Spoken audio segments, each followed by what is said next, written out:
Hi, everyone. Welcome. While everyone's getting settled in, please go ahead and say hello to us in the chat. Let us know your name and where you're joining us from. We're going to get started at a little after 10 a.m. Pacific time, 1 p.m. Eastern time. So welcome, everyone. Hi, Denise. Hi, Shelby. Oh, perfect. Hi, everyone. My chat just blew up.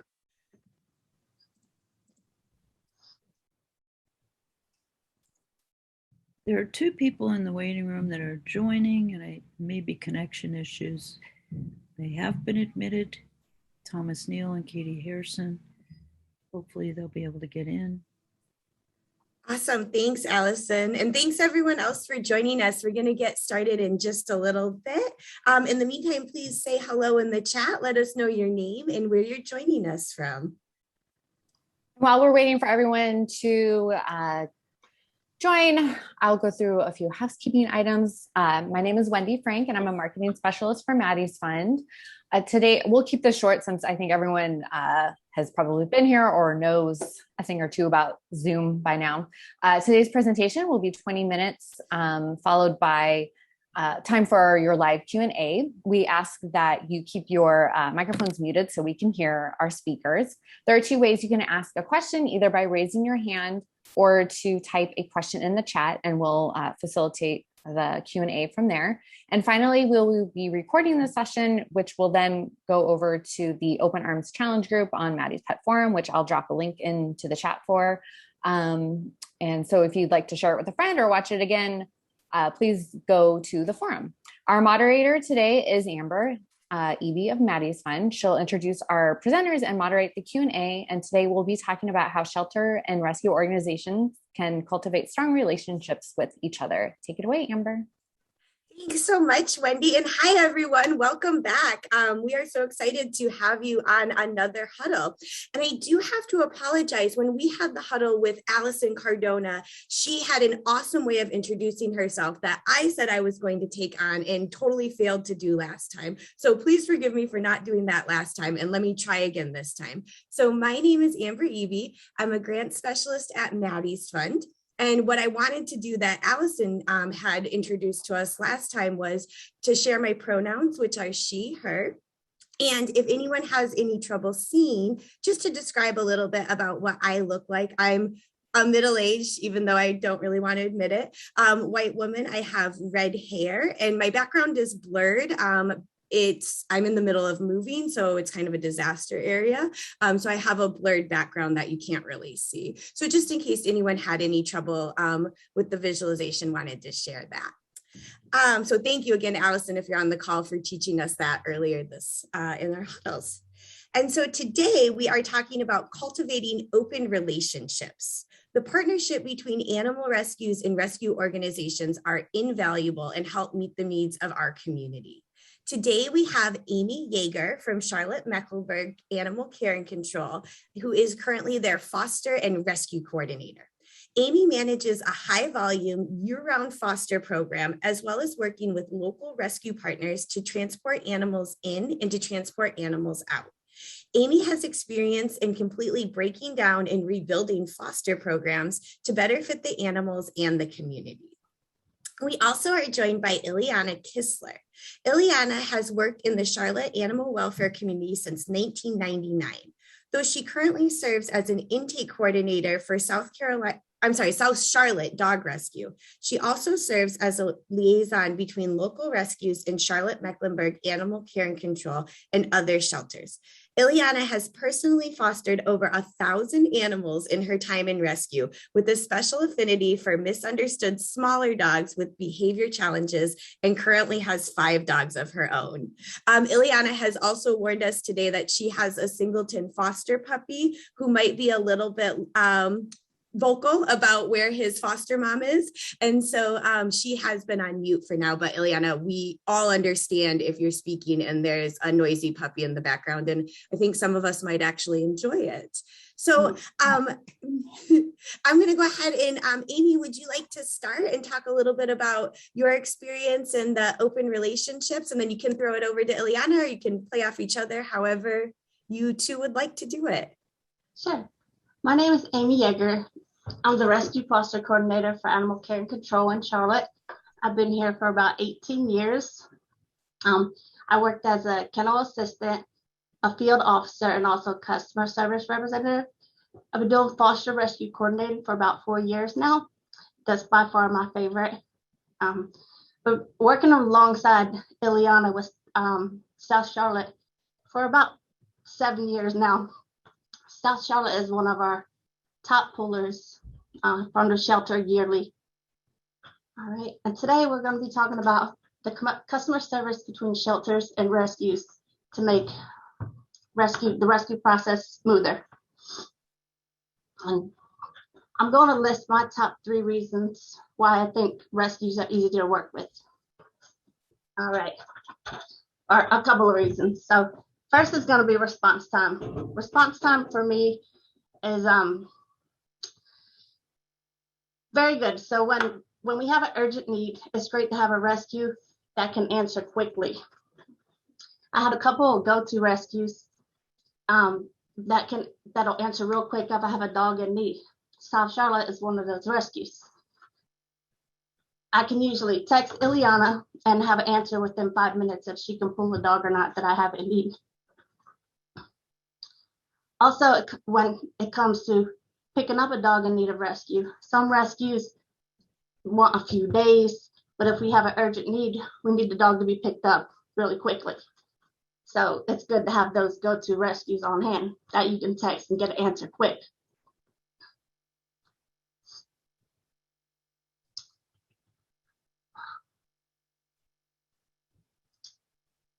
Sorry. When a rescue is reliable with responding, I consider them when I need something fast.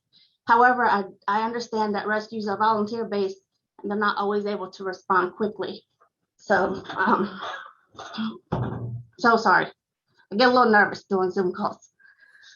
Another reason is pulling animals that are in need. Some rescues email me daily just to pull animals that are desirable and really adoptable. They don't really want the dogs that we send out that like have a broken leg or that need some sort of surgery. So having rescues pull animals that are indeed in need is great. When a rescue pulls 4 to 5 dogs in need, we will give them a few adoptable dogs. So it's like a little punch card system. You pull 3 or 4 dogs that are in need, and we'll give you one or 2 that's adoptable. And that's to help offset the medical cases that they pull. We also don't charge our rescue groups a fee for any dog that we send out that needs rescue, like if it has a behavior need or a medical condition, we won't charge that rescue group for that dog. Also, when we let rescues pull dogs that are adoptable, we also don't charge a fee for that particular dog for our rescue groups. We cover spay and neuter, all the vaccines, microchips, all for free for our rescue groups.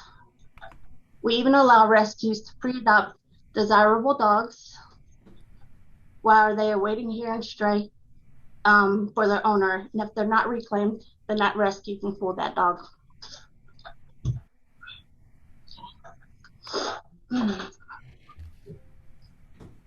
Being understanding is another good one for rescues. A lot of rescues can become judgmental if we have a dog that requires surgery that we just don't have the funds to do, or our vet just can't complete the task, like it's out of her scope of work. So having rescues that understand that we can't do everything is great. And I also like when our rescue groups can trust that if we adopt a dog that has medical needs, that they know that we're making the adopters sign contracts, like a medical waiver, that we're going to follow up on, that if they do adopt a dog that has a broken leg, we're going to follow up with that adopter to make sure they get that broken leg treated. Because some of our rescues don't like if we adopt out a dog like that, they think it should go straight to rescue, not trusting that we're going to follow up.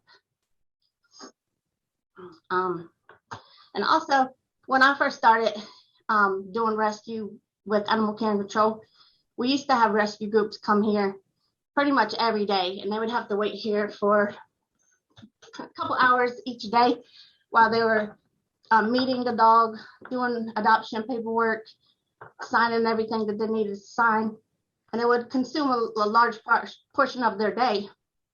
And then they would have to come back the next day to pick the dog up from surgery. So it would be 2 days that they would have to come here just to pull one dog.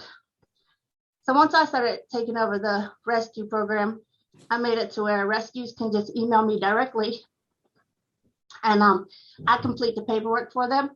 I let them know about the behavior of the dog, and then all they have to do is come the next day to pick up from surgery. So that's helped out a lot with building relationships with rescue groups and not being so inconvenient. And you made a really great point, Amy, earlier that a lot of the rescue groups are volunteer based. So yes, to have that, I mean, and Ileana, we'll give you the floor in a little bit, and you can talk more about that and how, some have other jobs that they're doing in addition to taking care of the animals. So to have to come back twice and have to wait around, it sounds like you really expedited that. And I think we'll definitely keep that in mind when we get to the question and answers. So I bet folks will have more to say about that. I love that. Thank you. Yeah. Well, Amy, did you want to have any more closing thoughts about your work or, creating these relationships with rescues, or should we throw it on over to Ileana? It sounds like her puppy's sleeping or being quiet at least. It is at the moment. Ileana can take it from here. Awesome. Thanks so much, Amy. We'll go back to you about those expediting, and you've already got some questions in the chat, so we'll get back on those in a little bit. But welcome, Ileana. Do you want to tell us a little bit about yourself and your relationship with Amy and how you got started? Yeah, so I've been in animal welfare since 1999. I started in high school as a community service project. And having been an only child, animals were sort of my siblings and who I talked to and played with growing up. So it was sort of a natural path for me to kind of fall into the animal welfare world. And then I really got more serious in college. I snuck a pit bull puppy into my dorm at the last couple months of school, and eventually ended up getting caught with her when someone came to replace our air filters. And so that was really my first foster situation. I ended up bringing her home for the summer, begged my parents to keep her until I got back, and then got connected with a local rescue group. So up until that point, it had been more working with shelters, volunteering, because I was only 16. And then that's kind of where I transitioned to rescue and started keeping them and fostering them and finding them homes, often, between Charlotte and Raleigh, where I went to school. So in the beginning, of course, I was the one kind of scared of shelters. I would try to keep the dogs out of shelters and the cats out of shelters that I would find and tell people not to take them there. And really that proves kind of what animal control here in Charlotte has done over the years to evolve away from those stigmas, and the work that they've put into changing the perception within the community and within other rescue groups in town. So now, instead of us being afraid of them and them getting annoyed with us for having negative perceptions, we're working together now towards a common goal. So I think a lot of that has really evolved over the last 10 years specifically. The animal control has become more of a focal point in our city. They've relaxed some of their policies with pit bulls. And so it really has been a huge change. So now you see a lot more of the rescues kind of actually becoming friends with the shelters versus before, where it was sort of a tug and pull situation. But so I started with animal control. Really, it actually started about the time that they got rid of their ban against adopting out pit bulls, because of course that's one of the biggest things that as a rescue, you want to support is seeing all of the dogs have a chance at getting out. So around that time, I was working with a different rescue at the time. And Amy and I linked up, and for my experience, and as long as I've been doing this, there is nobody that works as hard as Amy does to get these dogs and cats out of the shelter. It is 24/7 for her. And even though she is sort of siloed in her role, she doesn't care. She goes beyond all of that to get us what we need in terms of training assessments, the medicals. And I mean, I'm sure a lot of rescue groups that may be on this call, you don't have a lot of shelters that will sometimes go those extra steps for you and give you those behavioral assessments and be willing to do the surgical work when the rescue groups can't afford to. Just this week, we actually took in a little guy that had a broken femur, and Amy had been sending him out for the last week with nobody stepping up. And so the shelter decided, well, why don't we see if we can do the medical care and see if that gets a rescue group to step up. And that was what I needed as a rescue liaison. While I do primarily work with South Charlotte Dog Rescue, all my time in rescue has also created and cultivated a lot of other relationships with rescues. And because of the flexibility of my full-time job, I am able to kind of communicate with Amy even more because of our relationship, and because of that flexibility. So with that said, a lot of the rescues come to me and ask me about the dogs at Charlotte Animal Control because they know I'm there all the time. To Amy's point about when we used to have to do paperwork 2 days in a row, I don't know how I've maintained my job all this time because it would be 3 or 4 hours in the shelter in the middle of a work day. So thank God for a flexible job. But yeah, I mean, the partnership and just being able to go to Amy when we have these empty spaces and say, look, this is the kind of foster home that I have. I need something this size. We can take on this kind of medical care. And she is so ingrained and involved in her own shelter that she knows what they have there. It's not just, here's a dog in need. Like, we don't care if it's a good fit for you or not. We want you to take it.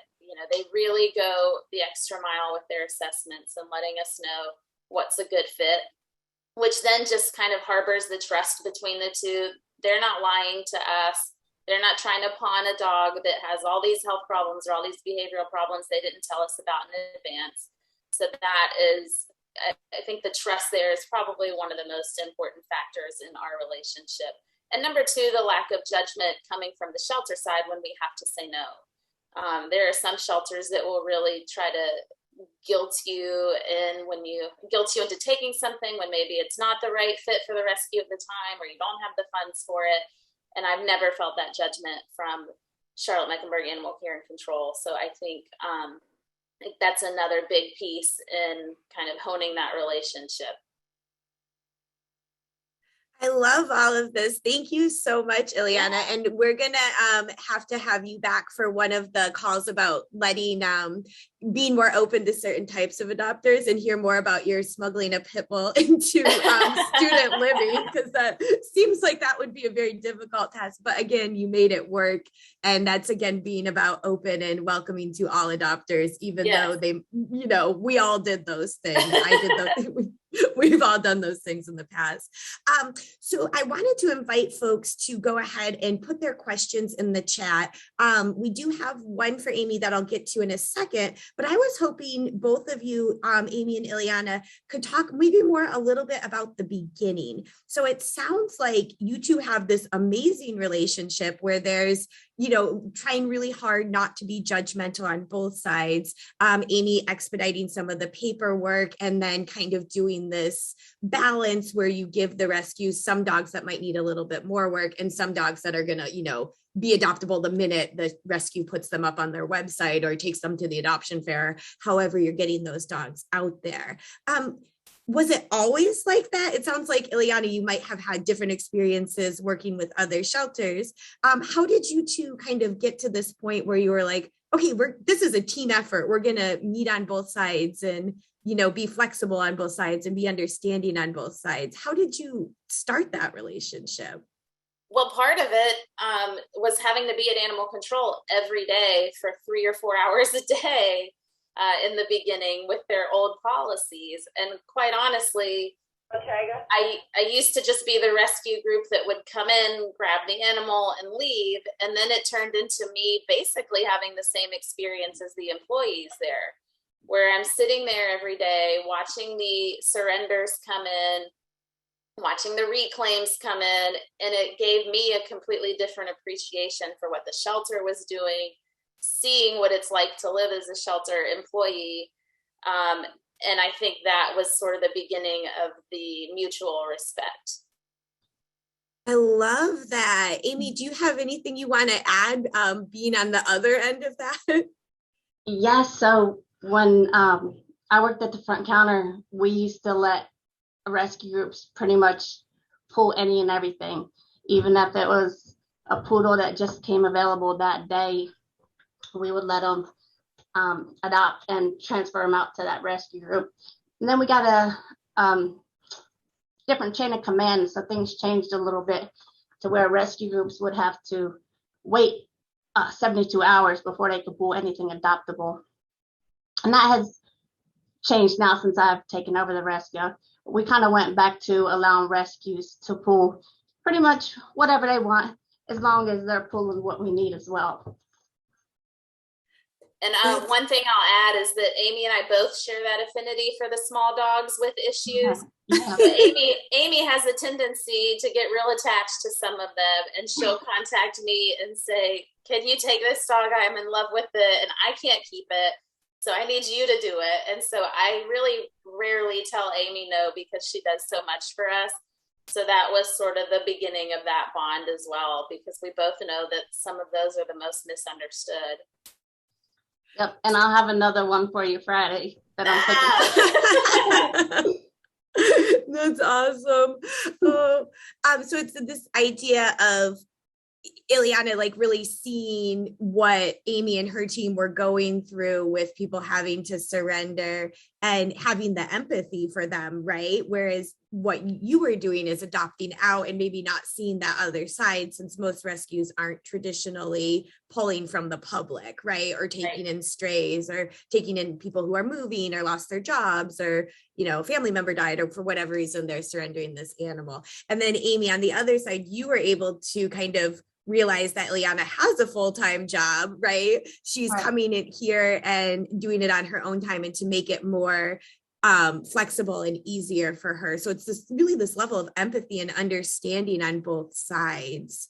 And you're getting some love in the chat about, you know, Amy's, the shelter's viewpoint, what a great partnership this is. So it sounds like something a lot of folks could learn from. Well, and those employees can't actually deal with the public in a way that most of us rescue people like want to, and really as they want to also. She has to do the professional thing, where I could be out there in the lobby and say whatever I wanted to, because I don't work there. And yeah, so it's kind of like you can take a more personal approach to it, whereas the front desk staff might have had like policies that they had to follow and certain things they had to do. Yeah. I love that. Well, this is just a practical question that came in the chat from another Amy. For you, Amy, are most of the rescue groups or in your area, are they local, or are you transferring to rescue groups that are further out?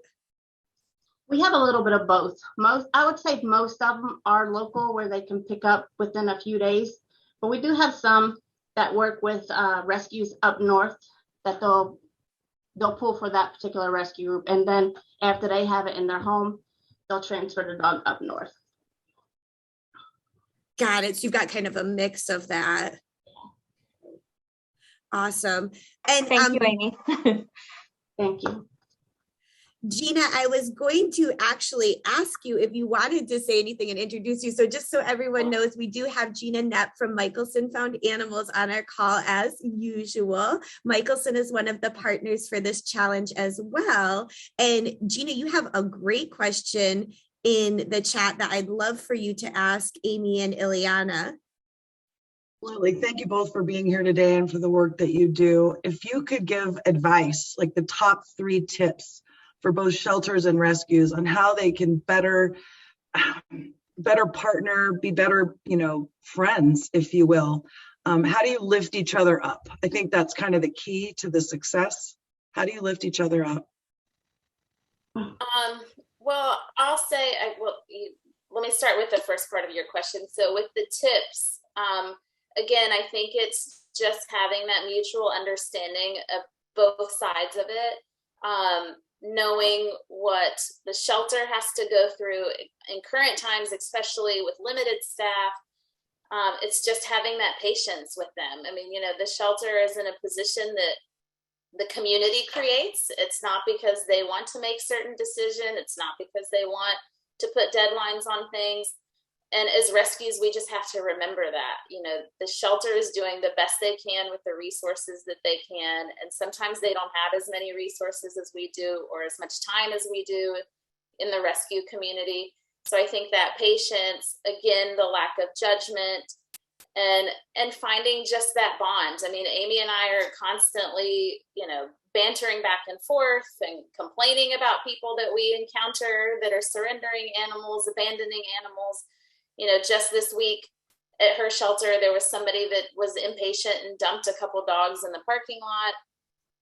And they haven't been able to locate one of them, and the other one was hit by a car. And it's just that's the kind of stuff that we can both sympathize together and work together on. And, I was ready to hop in my car and start helping them do a search. And if it would have been one of our rescue dogs that got lost, Amy would be in the car running, out here to help me look up for that one. So it's just turning it into a friendship by having that mutual empathy for one another and understanding of what we're going through. Yeah, it's like you spend enough time at the shelter with somebody, and then you find out that you both love these little chihuahuas or the little dogs with problems. You can't help but become friends, right? Yeah, I mean, and we've been in the trenches together with certain, when they know that there's a hoarding case coming up, Amy will contact me and say, round up the rescues. So then I start reaching out to different rescues and trying to figure out how much space they have. And we try to kind of guess what's going to be in this hoarding situation. And, we have gone to some of these houses together and gotten those animals out of there, and then had to bring them back to the shelter, bathe them, clean them, and then get them back out, into the rescue. So it's kind of hard not to come out of it the other side, with a mutual respect and friendship. Amy, did you have anything you wanted to add from the shelter side about, like Gina was saying, the tips to uplift the rescues? Yeah, the uplifting, I mean, it all comes with a mutual respect, like she was saying, and patience, patience on the rescue groups responding, giving them, like throwing them a bone every now and then, and giving them something that they can adopt easily, especially the groups that pull a lot of our behavior challenges like South Charlotte does. So if I can see a little 5-month-old poodle, I'll be like, oh, I'll hold that for South Charlotte. So that's one way of building relationships for sure. Yeah, they do what they can for you and you do what they can. Yeah. And I love the idea of if that dog was lost, you'd be looking for it, just like Ileana is going to be looking for, I want to say your in air quotes, right? Because it's really like our dogs, right? As the community of animal welfare. Oh, I love this. All right, so we have a question here from someone who has been on these huddles and is not afraid to ask the hard questions. And we love that about you, Emily Roberts. You've always got some great insight. So Emily's question is, and so Amy, I'll let you take this one first, and then Ileana, if you have any thoughts. Have any shelters worked with a hostile rescue? We had a dog pulled from our shelter, and the transport was told, if you don't go and get it, they're going to kill it, insinuating that Emily's shelter is a kill shelter. And Emily acknowledges that kill and no kill are both very loaded terms, but her shelter is a no kill shelter. So thank you, Emily, for asking that. And it sounds like in this relationship between Amy and Ileana, this would not likely happen. But Amy, it doesn't sound like that would even be a possibility. But Amy, have you ever had other groups that you've worked with who might have given your shelter negative publicity or told the public or another group something about your organization that isn't true? Yes. That's one part about being judgmental. You know, some of our rescues will, if we put a deadline on something, say we had an animal aggressive, one situation, we had an animal aggressive pit bull for like 6 months, and she was 8 years old. We couldn't adopt her out. We tried, and we were just getting overcrowded, and she was one that we had to put a deadline on. And unfortunately, we couldn't find her a home. And we had a couple rescues that were bad mouthing us on social media. So that's hard to come back from when they have a lot of followers and then people think that we're awful. But we won't work with a rescue group that like bashes us on social media. So if they say negative things, we'll stop working with that rescue group altogether. So they won't see any of our posts or anything. And I can kind of add to that because, again, with Amy's shelter and being run by the city of Charlotte, there are certain things they can and can't do online. And I have no problem going online because we'll see people create fake stories, fake deadlines, make up fake sympathy stories. And so the first thing that I'll do anytime I see that stuff is immediately screenshot it, run to Amy and say, look at this, is this true? And I get the facts from her. And then I will take the information that is available to the public and I will go online and comment on those things and step in to defend not only Charlotte, but other shelters that I work with as well. Because they do work so hard. And yes, occasionally there is going to be an animal that has to be euthanized. So I try to, when I see those posts, kind of mitigate, get as many facts as I can that can be released to the public and come in to defend them in those cases. And I think sometimes that can be helpful too, Ileana, because it's not just the shelter saying, defending themselves, you have somebody else defending on their behalf. Right. And I'm so sorry if I say your name wrong, but in the chat, it looks like, is it Shandell Beers? Shandell, are you here? Are you, Shandell says the best thing to do is politely correct me. You know, I politely introduce myself and explain whatever the truth in the situation is. So it sounds like what Shandell is doing. And again, I'm so sorry if I'm pronouncing your name wrong. Feel free to unmute and talk a little. Oh, hey, Shandell, I can see you now. Do you want to share a little bit about this? And hi, did I say your name right? It's Shandell. Shandell, I'm so sorry. Thank you, Shandell. Yeah, you're fine. Well, and we're in a fairly rural area where we have like a huge service area. And so a lot of people do sort of say like, oh, don't go to this rescue, or there's a lot of sort of misinformation about our policy is if the police take an animal to a pound, it stays at the pound for 5 days. If no one claims it, then it comes to our shelter. And I'm always having to correct people online, you know, that the police take good care of the dogs, they're going to a safe place, and then they come to the shelter. So this happens like daily to me, and I understand that people get frustrated. It's just, you know, be polite as possible and just, you know, correct them. And that's kind of all you can do. And are you working with a shelter or a rescue group? I'm the vice president of a shelter. Okay, it seemed like from what you were saying that you were on the sheltering side rather than the rescue group side. But so you come in and you just say, I'm the vice president here. Here's what we can share about this situation. I'm sorry you heard otherwise type of thing. Exactly. Yeah. And in our, like I said, in our situation, it's more people being afraid of the police picking up dogs because they think that's like Lady and the Tramp or something, you know, like it's a horrible thing. And I'm like, no, that's the policy. The police have them for 5 days. And then if no one claims them, then they come to the shelter. Great. Thank you so much for sharing. And I think we've seen a lot of problems with misinformation, like just in general, right? And how quickly the internet can pick up on things. So I think it's great for somebody on the side of the shelter and the side of the rescue groups like Ileana is doing, coming into to talk about what's really going on and to be, more fact-based and actual-based. Thank you so much for unmuting and sharing. Yeah, thank you. And I'd like to add to her point. So I also admin probably our largest lost and found page here in Charlotte. And that's another area where the partnership comes into play, because I'm constantly seeing the lost and the found posts and able to make matches with the shelter. But that is probably the number one source of misinformation is on that page, because it is just members of the community that come in. And when somebody says, take the dog to the shelter, it'll be there for stray hold, there's always that one person that comes in and has to say, no, they'll just euthanize it, don't take it there. So that's really become my biggest outlet for educating the public, because we can step in and say, when the animal goes to the shelter, it's going to get vaccinated as soon as it walks in the door. So a dog or cat that came from a situation that will ultimately be reclaimed, but maybe never had a vaccine, it's a good opportunity to get that done. It's going to be microchipped before it leaves the shelter. It's the policy at their shelter.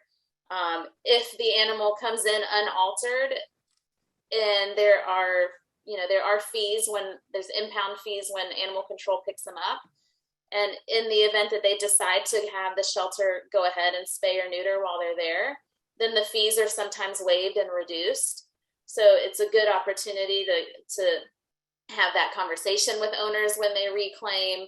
And also in the event that it's a repeat case of an animal getting out, or if there's suspected cruelty or an injury, the shelter is the only forum that can prosecute, write up criminal citations, and investigate these situations, and potentially list this person as unable to adopt in the system.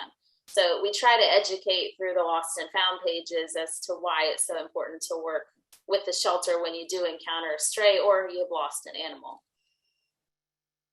Definitely. Oh, go ahead, Amy. Yeah, I would just want to say it's great to have somebody kind of on our side that's in that lost and found group admin, because we're very limited. I'm very limited onto what I can comment on social media. So we're told, don't even get into it on social media. So it's good to have her on our side and her to be able to educate people in those groups.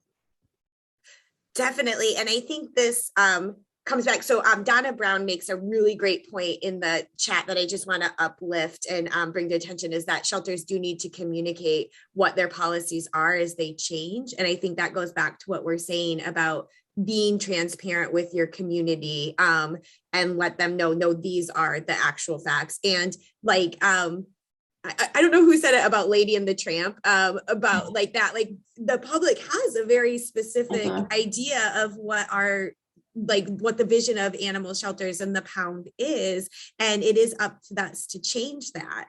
And that kind of goes into what Gina says in the chat too, is that the general public isn't thinking, oh, that's Ileana's rescue group versus Amy's shelter. They're thinking a general group of people who take care of animals, right? And again, the general public doesn't always know what everyone's role or responsibility is. So it's kind of up to us. Like I said earlier, it's not their animals and their animals, it's our animals, and how we can kind of have that mindset for folks. And what Gina says is, to them, we are synonymous. If we link arms and work collaboratively, we can rewrite the story and ultimately help more people and animals. So I think having those folks on your side and having, these kind of little misinformation soldiers, right? People who are going and sharing the facts and being transparent and being honest, especially if, like Donna mentions, there has been a policy that has changed in the past. Yeah. Wow. Such great questions. And so Oh yeah, talking about lost and found posts, very time consuming. We do have, this is just a quick plug for our previous challenge, the return to home challenge. Then there's no place like home. We do have some huddles about getting like volunteers for lost and found posts. And there is a group on Maddie's Pet Forum that chats about that too. So just a plug for that. But I wanted to ask another question from Donna. Amy, how is the shelter subsidized? Our cities are asked to individually pay or the city won't be supported by the shelter. So how is Charlotte Mecklenburg? You're municipal as well, right? We are. Yeah. Well, we do a lot of things based on donations. So like offering free surgeries or how we're able to give rescue groups dogs for free, even after the one that she was talking about with the broken pelvis. We were able to do that surgery and still no charge to the rescue. But we do that all based on donations. And are you doing like a call online for those donations? Like this is Herbie and he, has a broken femur. Yeah, we have I forget what her title is, but she does all donations and she does very good. We've increased it by double this year with her and her new role. So we're able to do a lot more. It's our second chance medical fund and people donate to that. And we're able to provide surgeries for dogs in need. That's great. Yeah. Well, we are getting near the end. We're at 10:45. So Amy or Ileana, did you have anything closing that you'd like to say? We so appreciate both of you joining us today. Well, thank you guys very much for listening to me. And I'm sorry about all my nervousness in the beginning. You did great. You got nothing but love and understanding from folks who also have trouble with it in the chat. So you did great. Thank you. And Ileana, your puppy has graced us with a little bit of quiet for this 45 minutes. So tell him. He wore himself out. Well, Thanks for okay. hosting us. I appreciate it. Yeah, it was totally our pleasure. And you did get an offer here for help on Twitter too. So you can retweet animals. That's awesome. So definitely grab the information in there.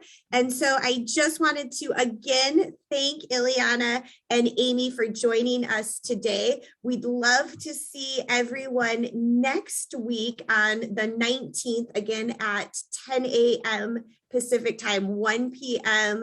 Eastern time. We're going to have Michael Bricker and Katie Muldoon joining us to talk about welcoming customer service, with Gina being the host for that one. And again, please join us on Maddie's Pet Forum, where Emily and a lot of other of you will be asking the difficult questions that we promise to answer to the best of our abilities. And again, we're a team. We're going to work through this together as the greater animal welfare community. So thank you again, Amy, Ileana, Gina. Thank you, Wendy, for the moderation today. Please, everyone, stay safe. Take care of yourself so you can take care of your communities and the animals. And we'll see you next Tuesday. Thanks, everyone. Bye. Bye.